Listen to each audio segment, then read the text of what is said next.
And the search for relatives of one of the UK's last World War II veterans who died alone in his flat in London ahead of his funeral next week. The search is on for the family of one of the UK's last World War II veterans who died alone in his flat in London as preparations are made for his funeral next week. Flight Sergeant Peter Brown was born in Jamaica. He joined the RAF in 1943 and served as a radio operator and air gunner on Lancaster bombers. He never married and had no children, but it's hoped some surviving relatives may be found. Helena Wilkinson reports. This is Peter Brown when he was serving as a flight sergeant in the Royal Air Force in 1945. Aged 17, it's thought the young Jamaican had travelled thousands of miles so he could volunteer to fly and fight in World War II. After training, he flew as a crew member in the Avro Lancaster, Britain's famous strategic bomber that was used as the RAF's main weapon against targets in Germany. In December, the Air Force veteran died alone in his flat in West London.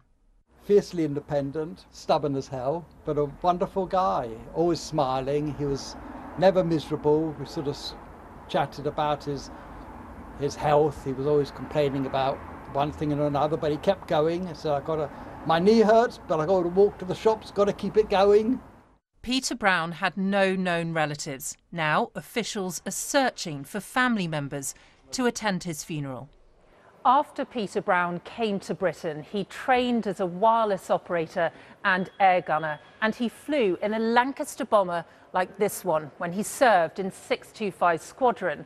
He was one of 450 young black men from the Caribbean, Africa and parts of the UK to fly with the RAF during the Second World War. They were specialists. They became a tightly knit team. Everyone's survival depending on everyone's ability to do their jobs. They were the best and the brightest. They took only the best and the brightest. His job was one of that team. Without him, they would not have been able to go forward. It's hoped that anyone related to Peter Brown or anyone who knew him will get in touch ahead of his funeral next week, so he can be given the very best send-off he deserves. Helena Wilkinson, BBC News.